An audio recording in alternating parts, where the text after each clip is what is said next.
नमस्कार, उत्तराखंड समाचार में आपका स्वागत है। मैं प्रियम शंकर झा। सबसे पहले मुख्य समाचार। मुख्यमंत्री पुष्कर सिंह धामी ने प्रदेश की 14 महिलाओं को प्रदान किए वीरांगना तीलू रौतेली पुरस्कार। 35 आंगनबाड़ी कार्यकर्तियों को भी राज्य स्तरीय पुरस्कार।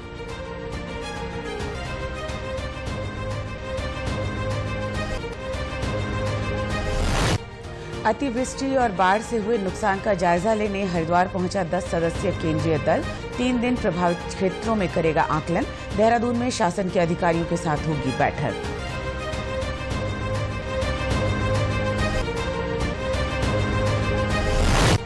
देहरादून में बारिश से कई क्षेत्रों में हुआ नुकसान। मौसम विभाग ने 10 अगस्त तक के लिए किया अलर्ट। रुद्रप्रयाग के फाटा में 3 मंजिला होटल ढहा। बद्रीनाथ मार्ग पर सुचारू हुई हल्के वाहनों की आवाजाही।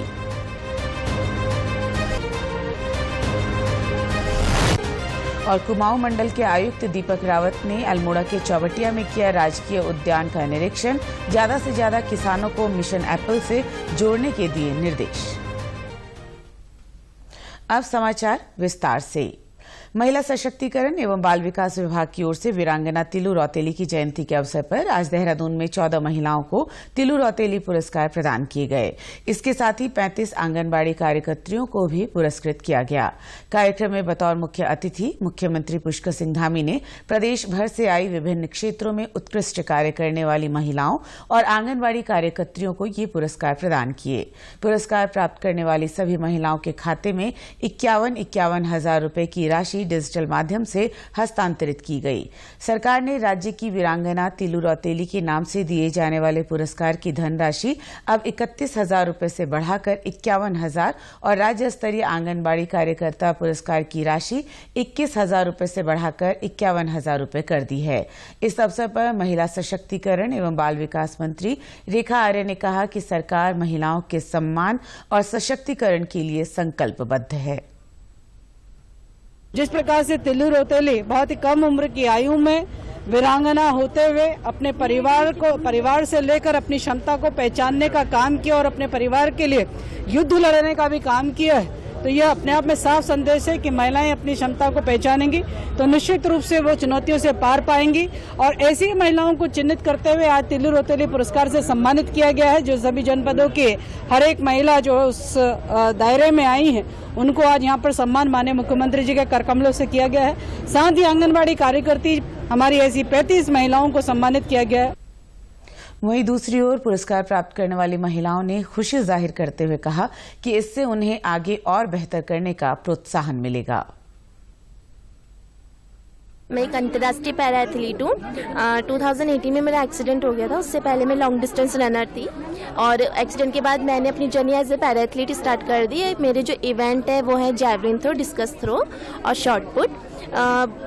आज मुझे तिलू रौतेली पुरस्कार से नवाजा गया है। मैं बहुत खुश हूँ। ये जो अवार्ड है मुझे स्पोर्ट्स के क्षेत्र में नवाजा गया है। पिछले 2013 से मैं बाल भिक्षावृत्ति विक्षिप्त लावारिस असहाय मानसिक लोगों का जीवन बचाने के लिए मैं काम कर रही हूँ और जो मैं स्वयं के खर्चों से ही करती हूँ। मैं डिस्ट्रिक्ट नैनीताल कोऑपरेटिव बैंक में पोस्टेड हूँ एज ए कैशियर की पोस्ट पर। मुझे जो भी सैलरी धनराशि मिलती है उसका आधा हिस्सा मैं इन बच्चों की सेवा के लिए।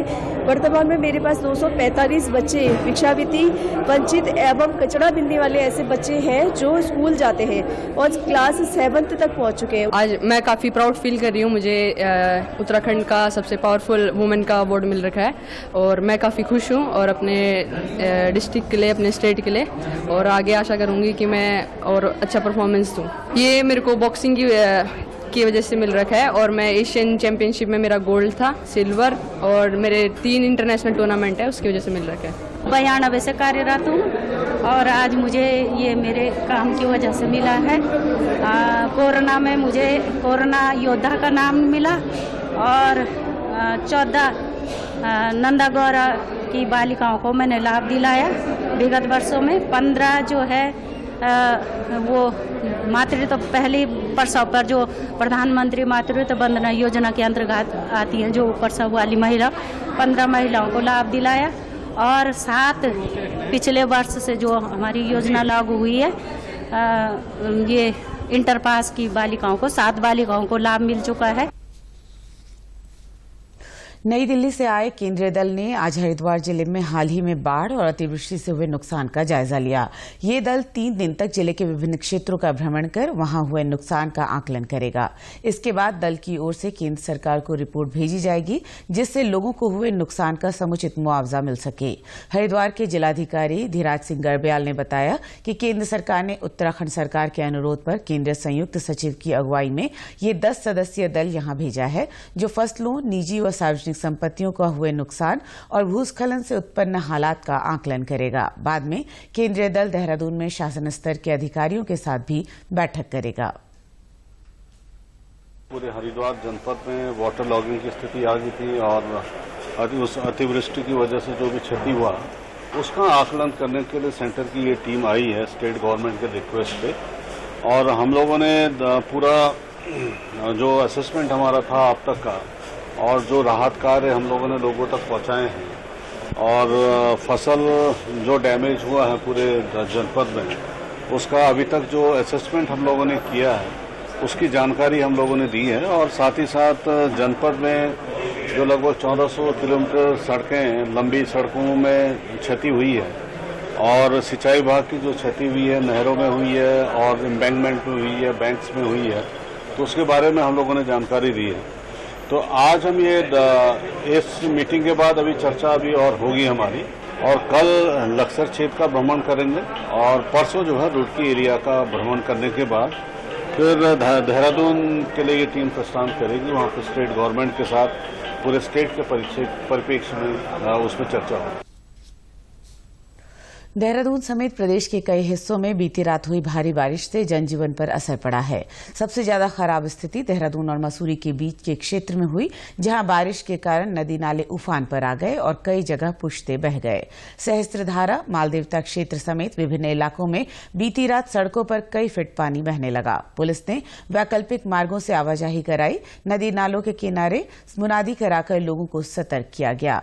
देहरादून जिले में सौंग, सुसवा, रिस्पना, बिंदाल और टॉस नदियों ने रात रौद्र रूप दिखाया। तपोवन, आईटी पार्क बाईपास स्थित पुलिया नदी के उफान में ढह गई। टॉस का जलस्तर बढ़ने से कैंट क्षेत्र में स्थित टपकेश्वर महादेव मंदिर परिसर और आसपास के कई फीट ऊंचाई वाले क्षेत्र में भी नदी बहने लगी।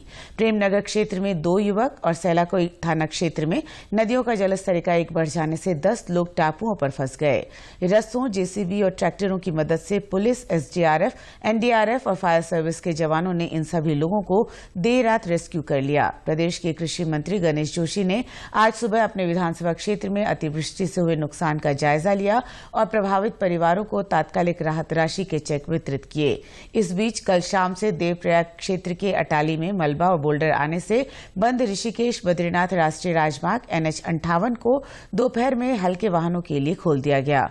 वहीं रुद्रप्रयाग जिले के फाटा क्षेत्र में केदारनाथ मार्ग पर स्थित 3 मंजिला होटल आज सुबह भरभरा कर ढह गया। हालांकि होटल के ढहने की आशंका पहले से ही हो जाने के कारण वहां से सभी को समय रहते हटा लिया गया, जिससे कोई जनहानि नहीं हुई। मार्ग पर होटल का मलबा भर जाने के कारण आवाजाही जरूर प्रभावित हुई। देहरादून के कुछ क्षेत्रों में बीती रात हुई बारिश को मौसम विभाग ने अतिवृष्टि माना है। मौसम विज्ञान केंद्र के निदेशक विक्रम सिंह का कहना है कि इस तरह की बारिश की संभावना अभी देहरादून, टिहरी, पौड़ी, चंपावत और नैनीताल जिले के कुछ हिस्सों में बनी हुई है। इसलिए इन जगहों पर सतर्कता बरती जानी चाहिए। पास्ट 24 आवर्स में देखें आप तो जो देहरादून में वो बहुत अच्छी रेन मिली। सहस्त्रधारा जो एरिया है हमारा, तो वहाँ पे करीब वो 25 सेंटीमीटर के आसपास 251 mm एग्जैक्ट अगर बात करूँ मैं, इतनी रेन मिली है और वो बड़ी शॉर्ट ड्यूरेशन में मिली है। करीब 2 से 3 घंटे में ये रेन आपको वहाँ पर मिली है। और 1 घंटा जो 7:45 से लेके 8:45 का कल था, तो उसमें तो 100 mm मिल गई है। तो जिसको इस तरह आप आजकल बोल रहे हैं कि भाई 100 mm या ज़्यादा है, तो क्लाउड बस्ट वाली चीज़ भी थी। और उसके बाद भी वो रेन कंटिन्यू भी करी है, तो 6-7 सेंटीमीटर अगले आवर में भी मिली है। तो इस तरह की जो एक्टिविटी वो बहुत सीवियर एक्टिविटी अपने आप में हो गई और वो कहीं ना कहीं फिर दिक्कत करती हैं। तो इस तरह की एक्टिविटी की जो संभावना है अभी मैं कहूँगा 10 तारीख तक जो है काफ़ी दिखती है, अच्छी दिख रही है।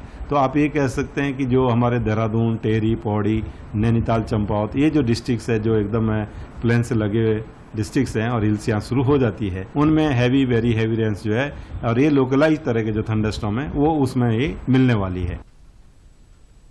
कुमाऊं मंडलायुक्त दीपक रावत ने आज चौबटिया स्थित राजकीय उद्यान निदेशालय का निरीक्षण किया। उन्होंने विभागीय अधिकारियों से बात की और विभिन्न प्रजाति के सेब व अन्य फलों के बारे में जानकारी प्राप्त की।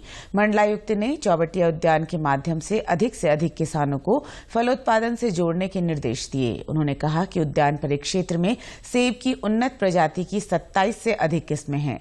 इसका लाभ किसान ले सकते हैं। मिशन एप्पल के तहत किसानों को 9 लाख तक का ऋण दिया जा रहा है। ये जो रिसर्च यहाँ पे हो रही है, इसका जो आउटपुट है, हमारे जो किसान भाई बहन हैं उन तक पहुँच रहा है या नहीं पहुँच रहा है। तो आज चौबटिया गार्डन्स को मैं देखने आया था। समय समय पे आपकी मीटिंग्स में लेता हूँ, लेकिन पहली बार मैंने फील्ड विजिट की है और काफ़ी अच्छा काम यहाँ पे हो रहा है।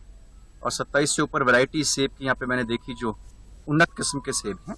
और अच्छी बात यह है कि जो हमारा मिशन एप्पल है उसमें भी इन वैरायटीज़ को हम, जो हमारे किसान भाई बहन हैं जो उद्यान का काम करना चाहते हैं, उन तक दिया जा रहा है। और इसमें जो सब्सिडी का अमाउंट है वो 9 लाख से भी ज़्यादा का है। और उसमें जो बाकी लोन है वो इंटरेस्ट फ्री भी हमको मिल रहा है।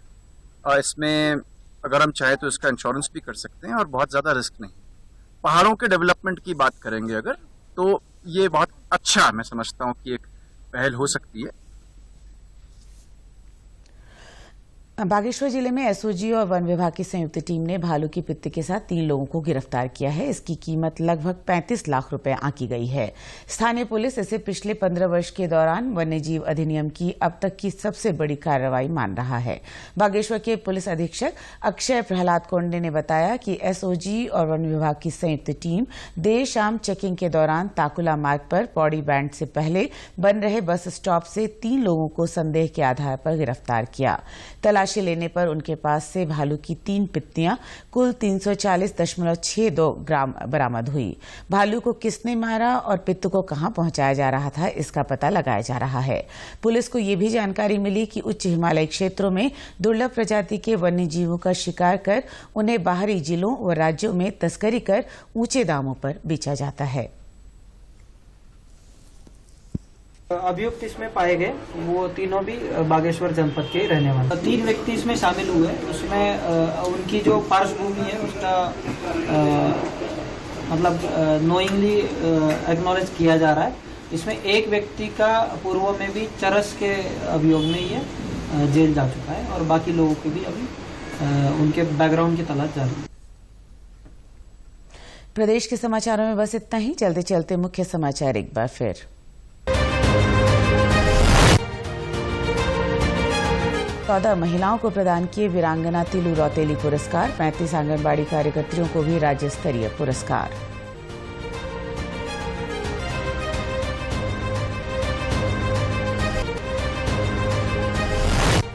अतिवृष्टि और बाढ़ से हुए नुकसान का जायजा लेने हरिद्वार पहुंचा 10 सदस्यीय केंद्रीय दल। 3 दिन प्रभावित क्षेत्रों में करेगा आकलन। देहरादून में शासन के अधिकारियों के साथ होगी बैठक।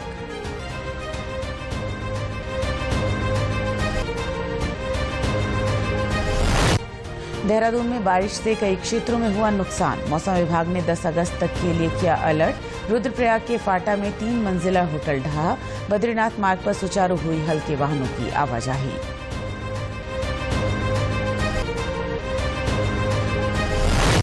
और कुमाऊं मंडल के आयुक्त दीपक रावत ने अल्मोड़ा के चौबटिया में किया राजकीय उद्यान का निरीक्षण। ज्यादा से ज्यादा किसानों को मिशन एप्पल से जोड़ने के दिए निर्देश। प्रदेश से जुड़े अपडेट्स के लिए आप हमसे सोशल मीडिया के माध्यम से भी जुड़ सकते हैं। हमारा ट्विटर हैंडल है DD News_देहरादून। हमारा फेसबुक पेज है DD News उत्तराखंड और हमारे YouTube channel DD News Uttarakhand को भी आप सब्सक्राइब कर सकते हैं। नमस्कार।